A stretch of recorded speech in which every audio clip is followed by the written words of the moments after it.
Hello Raunak. Hello कैसे sir. हो? बढ़िया sir. Warm welcome in Aakash Institute Kota again. Thank you sir. I think हम लोग 6-7 महीने बाद मिल रहे हैं, यस है सर। ना? और अभी एम्स में हो तुम, एम्स में सेलेक्ट हो चुके हो। तो सबसे पहले मुझे बताओ कि कैसी फीलिंग आती है कि बाउंड्री लाइन को क्रॉस कर जाना और अपने गोल तक पहुंच जाना, और वो भी एक वो टारगेट जो एक बड़ा टारगेट है और वहाँ पे तुम पहुँचे। तो और एम्स का कैसा एक्सपीरियंस है, सबसे पहले ये बताओ कैसा लग रहा है वहाँ पे? बिल्कुल सर, जैसे तैयारी करते थे उस टाइम पता नहीं था कि एम्स तक पहुंच जाएंगे। मतलब मेनली फोकस यही रहता था कि कोई स्टेट कॉलेज मिल जाए, बट अगर आपको एम्स मिल जाता है तो उसकी एक खुशी अलग ही होती है, उसको बयां नहीं कर सकते। उसका जो एनवायरनमेंट है, उसकी जो पढ़ाने के तरीके हैं, जो मतलब वहाँ का पूरा ऋषिकेश है। ऋषिकेश में जैसे वहाँ की मतलब ब्यूटी ही वहाँ की फेमस है। उसका जो वहाँ पर जैसे मेडिटेशन वगैरह वहाँ पे अच्छा, एक फेमस है। पॉइंट है कि तुमने टारगेट छोटा बनाया और पहुंच गए बड़े टारगेट की जी तरफ। सर। हाँ, वैसे नॉर्मली ये होता है कि हम टारगेट बड़े सेट करते हैं तब हम उस टारगेट तक पहुंचते हैं। तो ये तो एक बड़ी अचीवमेंट है तुम्हारे लिए, तुम्हारी फैमिली के लिए। और फैमिली में तो ये प्राउड मोमेंट ही है कि उनका बेटा अगर एम्स में पढ़ता है, तो हम सभी के लिए प्राउड मोमेंट है। यस तो सर। मम्मी पापा की क्या फीलिंग रही जब तुम सेलेक्ट हुए? सर मम्मी पापा को भी यही उम्मीद थी कि लड़का डॉक्टर बन जाए, किसी भी स्टेट कॉलेज से या कोई मिल जाए। तो मतलब फैमिली में ऐसा ज़्यादा पता नहीं होता किसी को कि एम्स क्या है और स्टेट मेडिकल कॉलेज। उनको बस ये रहता है कि बस डॉक्टर की तैयारी करने गया है। हाँ, मेरा बच्चा डॉक्टर बन जाए। हाँ? मेरा बच्चा और डॉक्टर मेरा बन। बच्चा तो बड़ा डॉक्टर बनने जा रहा हाँ, है। तो अब एम्स में आया, उनको बताया एम्स है, बड़ा कॉलेज है, तो और ज़्यादा खुशी उनको हुई। तो एम्स, ये बताओ रौनक, क्योंकि सबसे इम्पॉर्टेंट पॉइंट ये है कि आप तो एक ब्राइट फ्यूचर की तरफ पहुंच चुके हो। आपका फ्यूचर ब्राइट ही होगा डेफिनेटली। लेकिन जितने बच्चे हैं जो स्ट्रगल कर रहे हैं सिलेक्शन के लिए, या जो कोटा आ रहे हैं और आकाश इंस्टीट्यूट में पढ़ रहे हैं या बाकी इंस्टीट्यूट में पढ़ रहे हैं, तो क्योंकि नंबर तो बहुत हैं जो कोटा आते हैं, लेकिन उसमें से सिलेक्शन बहुत कम होता है ना? सिलेक्शन, और वो भी एम्स में तो लिमिटेड सीटें हैं। तो ऐसा बच्चों के लिए आप क्या कहना चाहते हो कि क्योंकि हर हर घर का, हर माँ बाप का एक ड्रीम होता है, हर फैमिली का एक ड्रीम होता है कि उनका बच्चा एक अच्छे मेडिकल कॉलेज में जाए। और कोटा आने के बाद बच्चे मोटिवेट भी रहते हैं, लेकिन डिस्ट्रैक्शंस भी बहुत होता है।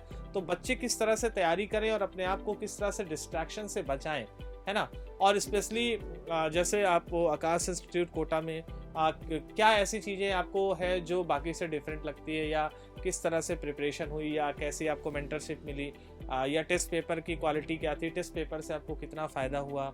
ये इन सारी चीज़ों को तो एक बार आप ब्रीफ में एक्सप्लेन करो। जी सर। सर वही है कि आते बहुत हैं लेकिन सिलेक्शन बहुत लिमिटेड का होता है। तो उसमें ये ज़रूरी नहीं है कि आप कोटा आए तो आपका सिलेक्शन ही होगा। उसमें डिपेंड करता है आपकी लाइफस्टाइल कैसी है, आपका पढ़ने का तरीका, आपकी लगन, आपके दोस्त, बाकी सब टीचर्स वगैरह, कौन से इंस्टीट्यूट में आप हैं, वो सब डिपेंड करता है। जैसे अपना आकाश इंस्टीट्यूट कोटा बहुत अच्छी ब्रांच है। यहाँ पर टीचर्स, जो उनका इंटरेक्शन है, जो कनेक्टिविटी है, जो पढ़ाने का तरीका है, और जो पेपर्स वगैरह, जो पैटर्न है। पेपर्स में मैं बताना चाहूँगा कि जैसे कुछ और भी मैंने टेस्ट पेपर देखे कि अलग अलग इंस्टीट्यूट के, तो आकाश में एनसीईआरटी से थोड़ा सा ऊपर, मतलब हल्का सा हाई लेवल का रहता है। और बाकी अगर इंस्टीट्यूट में देखें तो बहुत ज़्यादा हाई लेवल के क्वेश्चंस आते हैं। उनसे दिक्कत ये है कि बच्चे डीमोटिवेट ज़्यादा होते हैं अगर आपके कम नंबर आए हैं। आकाश में ऐसा है कि अगर आपके यहाँ पर 650 नंबर आ रहे हैं तो आप नीट में 700 क्रॉस कर लेंगे आराम से। तो इसका लगभग नीट के लेवल पे इसका जो क्वेश्चन पेपर रहते हैं वो रहते हैं, और इससे डिमोटिवेशन का तो कोई चांस है नहीं। और बिल्कुल, मतलब NCERT is the key point, right? NCERT से सारे सवाल आते हैं, और जो प्रीवियस ईयर के जो क्वेश्चंस हैं उन पे ज़्यादा फोकस किया जाता है टॉपिक्स पे। और जो इंटेंसिव जो प्रोग्राम चलता है आकाश में, वो बहुत अच्छा प्रोग्राम है। उसमें मेंटरशिप वगैरह, रेगुलर टेस्ट पेपर्स, उनके डिस्कशन, बाकी बहुत सारी चीज़ें जो स्टूडेंट को प्रोवाइड की जाती है, उसमें बहुत हेल्प मिलती है। लास्ट तक आते आते अगर आप 400 पे आप हैं तो लगभग एक महीने के अंदर आपको 650 अब वो उसमें आराम से अगर आप मेहनत कर रहे हैं। बिल्कुल रौनक, एक चीज मैंने देखी है कि आपके स्कोर की एनालिसिस किया था हम सब ने। जी सर। तो आपका स्कोर 400 450 के आसपास रहता था, यस है ना? सर। और मतलब आपने लास्ट के 2 महीने में ऐसा क्या किया, मतलब क्या आपका प्रिपरेशन का, क्योंकि बच्चों के पास अभी टाइम बहुत कम है, ऑलमोस्ट 3 साढ़े 3 महीने का टाइम बच रहा है, 4 महीने का टाइम बचा है, तो उसमें ऐसा वो क्या करें कि जो बच्चा 300 स्कोर कर रहा है, 350 स्कोर कर रहा है या 400 स्कोर कर रहा है और ड्रीम उसका एम्स है, तो क्या वो पहुंच सकता है? बिल्कुल सर। है ना? और दूसरी बात है कि उसकी तैयारी का लेवल कैसा होना चाहिए, उसका प्लान कैसा होना चाहिए, टाइम मैनेजमेंट क्या होना चाहिए, वो एक बार बच्चों को बताओ, क्योंकि ये सबसे बड़ा पॉइंट है और हम चाहते हैं कि आप अपना एक्सपीरियंस बच्चों से शेयर करो। सर इस कंडीशन में दो चीज़ें होती है, या तो बच्चा पूरा डिमोटिवेट हो जाता है, वो पढ़ना बंद कर देता है कि नेक्स्ट ईयर से तैयारी करेंगे फिर से, या फिर वो इतना पढ़ता है कि मतलब दिन भर पढ़ता ही रहता है, उसको आसपास का कोई पता नहीं रहता क्या चल रहा है। तो दोनों अपन को नहीं करना है। टाइम मैनेजमेंट बहुत ज़रूरी है इस स्टेज में। तो आप पढ़ें और ना ज़्यादा पढ़ें, ना बिल्कुल इतना लाइटली भी नहीं लेना है क्योंकि थोड़ा सा टाइम बचा हुआ है। तो मेनली फोकस करें आपकी समराइज जो आपकी समरी है उस पर फोकस करें। प्रीवियस ईयर के जो क्वेश्चन पेपर हैं उनको ज़्यादा से ज़्यादा उनको सोल्व करें और टीचर से मिलते रहें, वो आपको इस बारे में ज़रूर गाइड करेंगे। उनसे अच्छा तो मतलब और कौन कौन गाइड कर सकता है। बाकी आप मेरा बताऊं तो इस लगभग लास्ट के 2 महीने में मैं मेनली फोकस किया, आपने जो शॉर्ट नोट्स बनाए थे एनसीईआरटी जो थी उसमें जो हाईलाइटेड पॉइंट थे, और क्वेश्चन सबसे ज़्यादा क्वेश्चन आपको करने हैं। मतलब आपको रिवीजन के लिए या थ्योरी के लिए केवल 1 या 2 घंटे आपको देने हैं पर डे। उसके बाद जो आपका टाइम बचता है उसमें आपको ज़्यादा से ज़्यादा क्वेश्चन करने हैं। और क्वेश्चन में आपको जैसे यूँ होता है कि क्वेश्चन सोल्व हो गया तो उसको अपन ने साइड में कर दिया, जो क्वेश्चन नहीं हुआ तो कुछ बच्चे करते हैं उसको छोड़ देते हैं या फिर किसी अपने दोस्त से पूछ लेते हैं। तो मेनली फोकस करें कि ज़्यादा हाई लेवल के सवाल नहीं करने हैं, जो बेसिक सवाल हैं, फॉर्मूले हैं, उनको करना है। और अगर उसमें थोड़ी सी भी दिक्कत आ रही है तो टीचर से पूछे या किसी स्टूडेंट अपने दोस्त से पूछें, मतलब उसको क्लियर करना है लास्ट तक। और कभी कभी ऐसा भी हो जाता है कि कोई जैसे दोस्त से पूछा उसने गलत बता दिया तो लास्ट तक वो गलत ही रहता है। तो मेरी एडवाइस यही है कि टीचर से एक बार उसे कंफर्म कर लें। बाकी मेहनत तो करनी पड़ेगी, अब थोड़ा सा टाइम बचा है क्योंकि थोड़े से टाइम की मेहनत है। उसके बाद आई होप सबको एम्स मिले।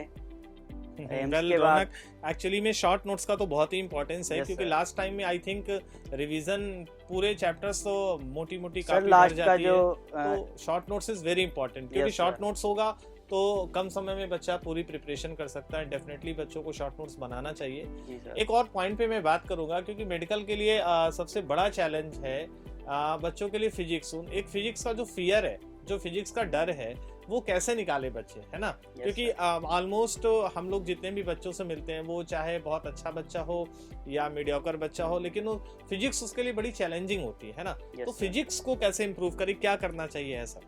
सर फिजिक्स मेरा प्लस पॉइंट बोलूँगा मैं, क्योंकि इस फिजिक्स की वजह से मुझे ज़्यादा इंटरेस्ट था नीट में। मेरे लगभग 175 मार्क्स थे फिजिक्स में। तो फिजिक्स में आप मेनली फोकस करते हैं फॉर्मूले पे। एनसीईआरटी ना ही पढ़े तो बेहतर है फिजिक्स में, क्योंकि जो आपको क्लास में सर ने पढ़ाए हैं नोट्स, उसमें जो फॉर्मूले आते हैं वो लगभग एनसीईआरटी से कवर हो जाते हैं। फिजिक्स में आपको तरीका बताता हूँ मैं। एक खाली पेपर लेना है, आपको जो सर ने नोट्स पढ़ा है उनको एक बार पढ़ना है, उनमें से मेन में मतलब जो फॉर्मूले हैं उनको लाइन वाइज लिख लेना है, उनको याद करना है। याद नहीं भी हो मतलब 1-2 बार पढ़ लेना है। उसके बाद आपको क्वेश्चंस करने। क्वेश्चंस कौन से? सेक्शन ए वाले और सेक्शन सी वाले, उन पे ज़्यादा फोकस करना है। सेक्शन बी भी मतलब 1-2 बार उसको कर सकते हैं। बाकी सेक्शन ए और सेक्शन सी जो प्रीवियस ईयर वाले क्वेश्चन हैं उन पे मेनली फोकस करना है। तो आप जैसे जैसे क्वेश्चन करेंगे तो उसमें ऐसा है कि एक ही फॉर्मूले के लगातार 2-3 क्वेश्चन है, तो उस क्वेश्चन करते करते आपको फॉर्मूले याद हो जाएंगे और उससे पता चलेगा कि कौन सा फॉर्मूला ज़्यादा इम्पोर्टेंट है। क्योंकि लगभग एक चैप्टर में 1 या 2 ही फॉर्मूले ज़्यादा इम्पोर्टेंट होते हैं नॉर्मली। बाकी जो प्रीवियस ईयर के आप क्वेश्चन करेंगे उससे आपको पता लग जाएगा, अंदाज़ा लग जाएगा कि कौन सा फॉर्मूला ज़्यादा इंपॉर्टेंट है, और क्वेश्चन जैसे जैसे आप क्वेश्चन करेंगे कॉन्फिडेंस अपने आप बिल्डअप होता जाएगा। और रौनक, एक और पॉइंट है कि एक आपको पता होगा नीट चैलेंजर ऐप था, है ना? Yes sir. NEET Challenger app में एक खास बात है कि अगर आपसे कोई क्वेश्चन गलत हुआ तो उसी वैरायटीज के क्वेश्चंस बार बार आपके Yes, sir. सामने आते हैं, राइट? Yes sir. तो क्या आप नीट चैलेंजर ऐप यूज करते थे और क्या वो आपके लिए बेनिफिशियल रहा या उससे आपने सीखा? क्या किस तरह से उसने आपको फायदा पहुंचाया? यस सर, मैंने यूज़ किया था उसे। तो उसमें जैसे आप किसी क्वेश्चन में डाउट है तो आपने वो क्वेश्चन सर्च किया, उसी के अकॉर्डिंग उससे रिलेटेड जो क्वेश्चंस हैं उसके नीचे आ जाते हैं, तो आप उनको भी सोल्व कर सकते हैं। उससे क्या है कि जो दो फॉर्मूले हैं या दो कॉन्सेप्ट हैं उनमें आपको कनेक्टिविटी उसमें मिल जाती है। कई बार क्या होता है कि डायरेक्ट क्वेश्चन नहीं पूछ के उसको घुमा दिया जाता है, तो एक घुमाना मतलब वही होता है कि दो फॉर्मूले यूज है, मल्टी कॉन्सेप्ट क्वेश्चन आ गए, तो उसमें आपको बहुत हेल्प मिलेगी और इससे आपको पता भी लग जाएगा कि क्या क्या क्वेश्चंस बन सकते हैं, और उसने बहुत हेल्प की मेरी।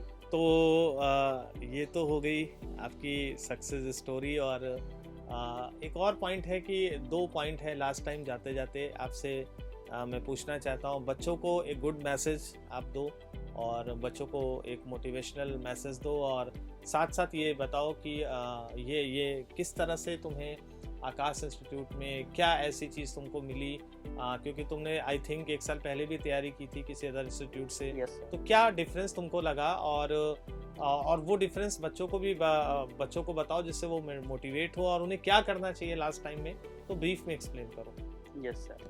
तो सबसे पहले तो आपको पैनिक नहीं करना है बिल्कुल भी। नीट मतलब इतना बड़ा एग्ज़ाम भी नहीं है कि आप ज़्यादा ही पैनिक करें, और इतना मतलब लाइटली भी नहीं लेना है। आप मतलब लगभग 4 महीने हैं, तो अपने टाइम के अकॉर्डिंग, टाइम मैनेजमेंट के अकॉर्डिंग अगर आप चलेंगे, जो क्लास के नोट्स हैं, जो शॉर्ट नोट्स हैं, एनसीईआरटी है, उस पर आप फोकस करेंगे तो आप आसानी से एम्स दिल्ली भी निकाल सकते हैं। आकाश इंस्टीट्यूट की अगर मैं बात करूं तो मैंने लास्ट ईयर, उससे पहले भी दूसरे इंस्टीट्यूट में था, तो यहाँ पर मुझे सबसे अच्छा लगा कि टीचर्स की जो आपकी बॉन्डिंग है। जैसे दूसरे इंस्टीट्यूट में क्या होता है कि टीचर्स बहुत ज़्यादा हैं, बच्चे बहुत ज़्यादा हैं, तो उनका कभी इंटरेक्शन हो ही नहीं पाता।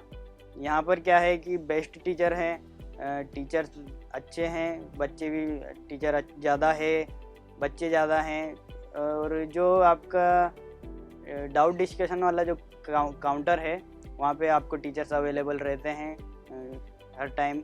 वहाँ पे आप टीचर से फेस टू फेस आप कांटेक्ट कर सकते हैं, और टीचर्स लगभग आपके मतलब आपके जो भी आपकी मेंटल स्टेट है, आपके जहाँ पर डाउट्स हैं, आपका जो वीक एरिया है, वो आपको मतलब अगर वो आपको पढ़ाते हैं तो उनको पता रहता है, तो उसमें वो आपकी हेल्प कर सकते हैं कि आपको क्या ज़्यादा पढ़ना है।